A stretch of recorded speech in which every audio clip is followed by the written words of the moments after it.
흡입진정법 중에 이제 엔토 아산화질소를 이용한 의식화 진정법에 대해서 환자들한테 어떤 느낌이었는지 얘기를 해줄 수 있는 거, 주의사항과 동의서를 받을 수 있는 거, 그리고 어떻게 환자를 모셔서 나갈 때까지 어떤 과정을 해야 되는지, 우리가 해야 될 일에 대해서 얘기를 해줄게요.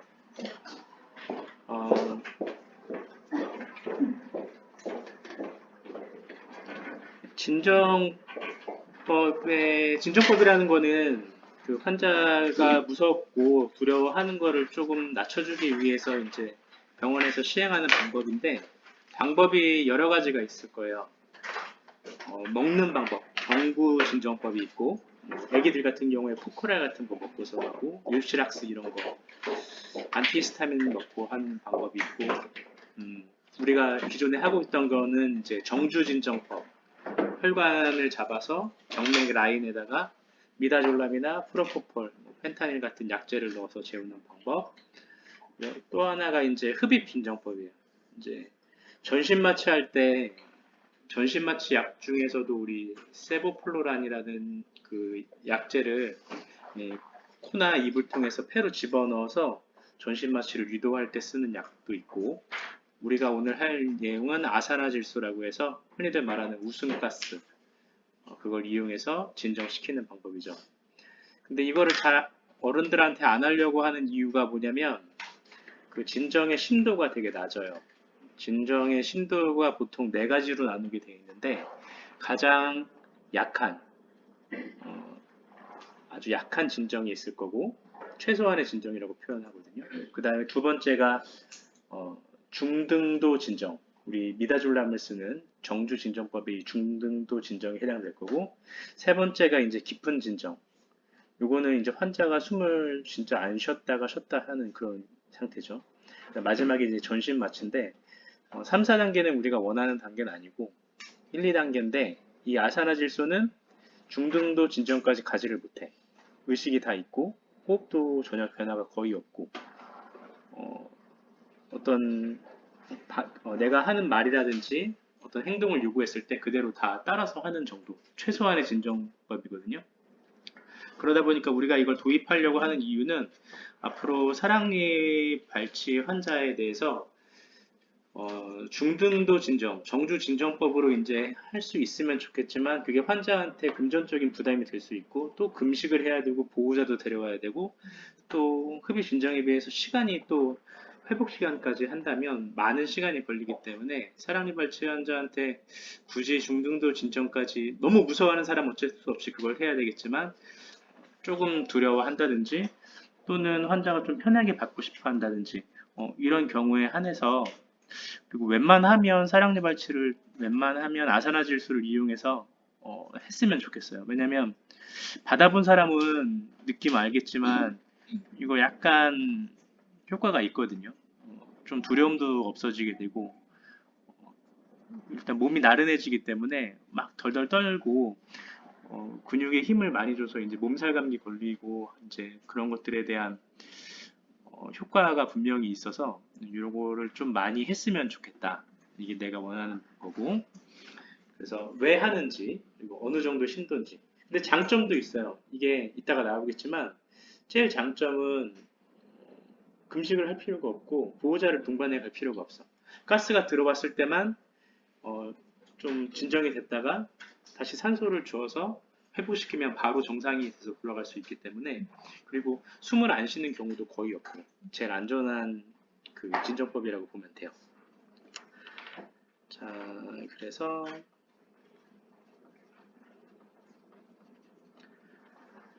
누구를 해야 되냐면, 이제 막연하게 치과 치료가 두려워하는 사람, 불안해하는 사람.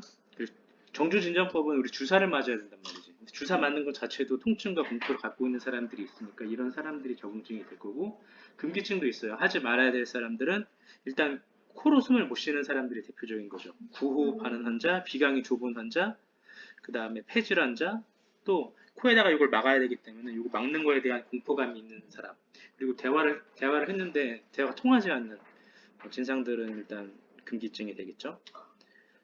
그리고 아산화질소는 어떤 특징이 있냐면, 냄새도 안 나고 색깔도 없고 우리 몸에서 대사가 되지 않고 그냥 혈액순환에 떠돌다가 다 그냥 다시 빼버리면 더 이상 엔토를 넣지 않으면 저절로 이제 빨리 배출되는 이런 약제고 따라서 이제 간이나 신장에서 대사가 되지 않기 때문에 간이나 신장에 문제가 있는 사람들한테는 효과적일 수가 있겠죠. 미다졸람 이런 약들은 어쨌든 대사가 몸에서 이루어지고 소변으로 방출이 되는 약제이기 때문에 간이 안 좋은 사람들한테 좀 부담이 될 수 있을 거예요.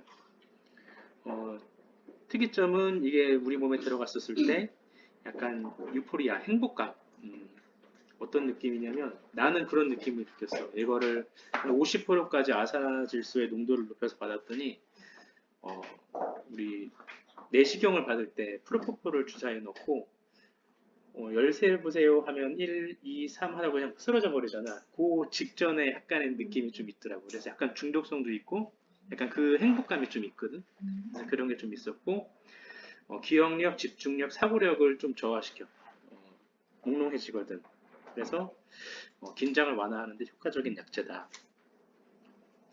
그래서 저번에 이제 선생님들 상대로 실습을 해보니까 다들 두려워하더라고. 이 가스가 내 몸에 들어가서 이게 위험하지 않을까 두려움이 다들 있어 보이던데 제일 안전한 약제라고 보면 돼요. 그래서 자주 받으면야 몸에 좋진 않겠지만 또 우리가 환자한테 자주 사용했었을 때 그게 석션이 되지 않고 진료실 내에 떠돌아다니는 거를 계속 흡입하면 안 좋다는 악성 빈혈이나 유산율이 증가할 수 있다라는 보고가 있기는 해. 그래서 이거는 좀 조심해야 되겠지만 기본적으로 어느 정도 시술에 쓰는 데 있어서는 상당히 안전한 약이다. 근데 단점도 있어요. 단점은 세 가지인데 첫 번째가 확산성 저산소증이라고 해서 이게 뭐냐면 아산화질소는 혈액 내에서 잘 용해가 안 되거든요. 그래서 아산화질소가 몸에 들어오지 않고 더 이상 멈춰버리면 혈액 내에 있던 아산화질소가 바로 폐포를 통해서 바깥으로 나가는데 너무 급속하게 용해돼서 나오니까 빨리 나와버리니까 우리가 숨을 들이마시더라도 이 나오는 양이 한 번에 나와서 이 폐에 있는 그 비어있는 공간 있잖아요. 나오다가도 다시 들이마시니까 못 나오고 들이마시니까 못 나오고 하는 문제가 생기거든요. 그래서 이 확산성 저산소증이 N2의 확산성이 크기 때문에 산소를 못 넣고 저산소증이 오는 경우다. 이렇게 되면은 이제 두통이나 토할 것 같은 느낌 이런 느낌 받을 수가 있죠. 머리도 아프고. 그래서 이걸 해결하기 위해서는 어떻게 하지? 그치. 끝나고 100% 산소를 3분에서 5분 정도 계속 투여를 해주면 산소량이 많기 때문에 갑자기 나오려고 하더라도 산소가 들어가서 이걸 예방할 수가 있겠죠. 두 번째는 오심이라는 건 토할 것 같은 느낌이거든요. 왜냐하면 우리 몸에 산소가 감소가 되었을 때 토하려고 하는 그런 증상들이 있어요. 고산병도 대표적인 예죠. 산소가 부족한 데 가면은 이런 느낌이 나는 거. 그 다음에 우리가 N2O를 쓸 때 석션을 되게 잘 켜고 해야 된다고 얘기했잖아요. 그 이유가 들여 마셨던 N2O가 석션으로 빠져나가지 않으면 바깥으로 이렇게 새거든요. 이렇게 새게 되면 그거 결국엔 누가 마시냐면 거기 진료실 내에 있는 방 안에 있는 우리들이 마시는 거거든.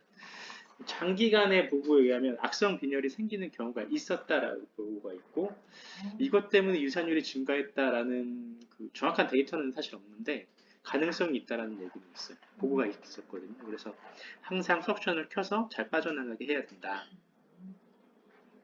그러니까 우리가 지켜야 될 거는 뭐냐면 첫 번째 그거죠. 환자가 갑자기 토할 것 같고 창백해지고 땀을 흘린다든지 뭐 그런 증상이 생긴다면 농도가 너무 높다는 뜻이에요. 아산화질소의 농도가. 그래서 산소의 농도를 조금씩 높여서 진료를 해야 돼. 그리고 토를 하는 경우가 있어요. 갑자기 너무 많은 게 들어가게 되면. 그랬을 때는 멈추고 다시 산소를 투여해주면 될 거고 아까 말했지만 끝나고 확산성 저산소증이 올 거를 대비해서 100% 산소를 3분에서 5분 정도 투여를 해야 된다. 그리고 혹시 이 치과 인력의 건강을 생각한다면 이 배기 요거를 확실하게 잘 해줘야 되고 수술방을 주기적으로 잘 환기를 시켜서 남아있지 않도록 해줘야 된다.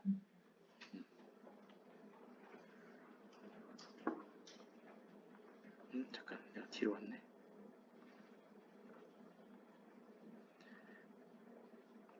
아까도 말했지만 이제 장점과 단점 다시 한번 얘기하면 주사를 안 맞아도 되는 게 장점이고 빨리 배출된다는 거. 그리고 미다졸람에는 진통 효과가 없어요. 근데 이 엔토는 맞으면 통증이 가라앉죠. 우리 진통제 먹었을 때 효과보다는 조금 약하지만 그래도 진통 효과가 실제로 존재해요. 마취한다고 찔렀을 때 환자가 잘 느끼지 못해. 사랑니 발치할 때 마취 자체를 두려워하는 사람한테 이걸 먼저 넣으면 마취 찔렀을 때에 대한 느낌이 많이 감소가 되고 우리 몸에서 대사가 되지 않기 때문에 저절로 그냥 빠져나와서 간과 신장 환자한테 유리하고 금식이 필요하지 않아. 토하는 경우는 거의 없어. 실제로. 그리고 바로 깨기 때문에 보호자를 동반하지 않아도 되는 장점. 단점은 진정 효과가 약하다. 최소한의 진정에 쓰이는 거고 진통제보다도 약하다. 진통 효과도 약한. 그게 약한 게 단점이지. 그리고 장비가 비싸. 그리고 코로 숨을 못 쉬는 사람한테는 쓸 수가 없고 코가 안 맞으면 쓸 수가 없는 코가 너무 큰 사람들 큰 대용을 준비해야 되는데 안 되는 경우 새 나가니까 안 되고 COPD는 이제 만성 호흡성 만성 폐쇄성 폐질환자 이 환자 폐가 숨을 못 쉬니까 잘 안 될 거고 아스마 천식 있는 사람도 역시 이게 자극이 돼서 천식이 유발될 수가 있고 임산부한테 쓰지 말아야 된다는 단점이 있는 거죠. 임산부한테는 왜 쓰지 말냐면 애한테 갈까봐. 그래서 어떨 때 써야 되냐면 어떻게 해야 되냐면 사랑니 발치를 양쪽을 다 한다. 그러면 사실 정주진정법으로 가는 게 맞고 한 개 또는 두 개 정도 뽑는 한 40분, 30분 이내로 간단하게 수술하는 경우에 이걸 써주는 게 좋고 그리고 감기가 있었다. 감기가 앓는 증상이 있으면 감기가 다 낫고 2주 지나서 다시 잡아야 된다. 확실하게 이제 코로 숨을 쉬는 게 확실해졌을 때 이걸 해야 된다. 그래서 감기 걸리면 보통 1, 2주 정도의 회복 기간이 필요할 거고 다시 다 난 다음에 다시 2주 기다려야 되니까 실제로는 거진 3, 4주 이상 기다려야지 감기 환자는 치료할 수 있을 거고 우리가 해야 될 거는 이게 어떤 내용이라는 설명서랑 동의서를 받아야 돼. 왜냐하면 어떤 진료를 하더라도 웬만하면 다 동의서를 받는데 우리 임레이 할 때 동의서를 잘 안 받잖아. 근데 요거는 이제 낯선 치료기 때문에 환자가 동의를 안 해주면 하면은 욕먹을 수가 있어서 동의서를 받아야 되고 이런 걸 지키지 않고서 무리한 치료는 사고로 이어질 수가 있겠죠. 엔투의 부작용인데 부작용이라기보다는 어떤 증상이 되는 거죠. 환자의 증상. 산소 농도가 80에서 90%가 되고 N2O를 10에서 20%로 해버리면 약간 간지러운 느낌, 손끝이 쩌릿쩌릿한 느낌, 그리고 약간 좀 덥다고 표현하는 사람들이 좀 있고 그때 희창이가 좀 덥다고 표현했던 것 같아. 또 누구 한 명 덥다고 표현했었고 그 상태에서 농도를 이제 산소 농도를 이제 60에서 80%까지 하게 되면 사지가 붕 뜨는 느낌, 몸이 붕 뜨고 사지의 감각이 좀 저하되고 귀가 좀 멍멍해서 옆에서 하는 얘기가 잘 들리지 않는다고 표현한 사람이 도경인가? 그치. 실제로 잘 안 들리더라고 나도. 그리고 해리, 기억력이 좀 이렇게 무뎌지고 통각이 조금 많이 사라져. 주사 넣을 때 잘 모르더라고. 그리고 행복감, 아까 말했지만 그 풀업 맞았을 때 그 행복감이 있어. 이제 그런 걸 느끼게 되고 그거보다 더 산소 농도가 40%, 60%까지 떨어졌을 때는 이제 꿈꾸거나 막 웃거나 막 땀이 나고 토할 것 같고 내 의식과 상관없이 이제 움직이는 경우들도 있죠. 근데 이렇게까지 가는 경우는 거의 없어. 그리고 왜냐면 우리는 맥시멈 50%고 50%에서 환자가 증상을 느끼게 되면 그때는 실제로 진료할 때는 한 30%까지 다시 좀 줄여서 할 거거든요. 그래서 요 빨간색 정도에서 치료를 하게 되겠죠. 저번에 한나인가 20%인가에서 느낌 왔던 사람도 간혹 있어. 근데 대부분은 한 엔토 농도가 30에서 50%까지 늘어나야지 이제 느낌이 오더라고요. 그리고 실제로 할 때는 느낌 왔을 때보다 좀 줄여서 한다는 30%에서 할 거라는 거.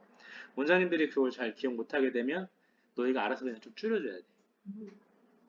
의사라고 다 알고 있는 게 아니기 때문에 좀 그 어시스트들이 좀 도와줘야 되고, 장비를 쓰다 보면 이제 에라 코드가 뜨는 경우가 있거든요. 근데 에라가 안 나려면 기계실에 가서 배관에 있는 압력을 맞춰줘야 되고, 게이지 3개에서 4개 사이에 맞춰줘야 되고, 산소통이나 엔토 통에 용량이 충분한지를 봐줘야 돼. 다 틀었는데 이미 그게 다 써버렸으면 안 나간단 말이야. 안 나가면 수술방에 있는 그 매트리스 장비에서 안 들어오니까 에라가 떠버리는 거지. 이렇게 되면 문제가 있을 수 있으니까 제일 먼저 기계실에서 엔토와 산소 실린더의 압력 게이지, 용량이 잘 있는지, 그 압력이 3바에서 4바 사이에 잘 있는지, 그리고 부족하면 전화해서 엔토 부르고 산소 보조 탱크 열어서 산소가 나올 수 있게 해줘야 된다. 요거 기계 사용하는 방법은 나중에 다시 한번 좀 얘기를 해줄게요. 오늘은 이론적인 것만 해도 시간이 없을 것 같아. 그래서 그리고 실린더 밸브를 완전히 열어서 누수를 확인한다는 게 뭐냐면, 이걸 열었는데 압력이 자꾸 빠지고 있어. 어딘가에 도관 어딘가에서 새고 있다는 얘기거든. 기계를 틀지도 않았는데 산소를 열었음에도 불구하고 게이지가 낮아지는 경우들. 그리고 장비에 보면 O2 플러시 버튼이라고 해서 환자가 너무 숨을 안 쉬면 산소를 빨리 100%를 넣어줘야 될 때 그냥 단순히 버튼으로 100을 만드는 게 아니고 O2 플러시 버튼을 누르면 산소 100이 바로 나올 수 있게 해주는 버튼이 있는데 거의 쓸 일이 없지. 이게 잘 되는지 확인하고, 산소와 아산화질소가 나오는 동안에 산소가 차단되어 안전장치로 아산화질소가 자동으로 차단되는, 뭐야 이거. 그러니까 산소가 안 나오면 아산화질소도 자동으로 차단이 되게 돼 있거든. 기계에 대한 얘기고.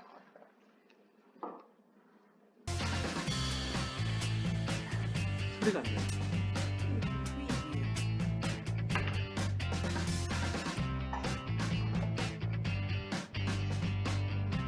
여기는 스피커 있어요.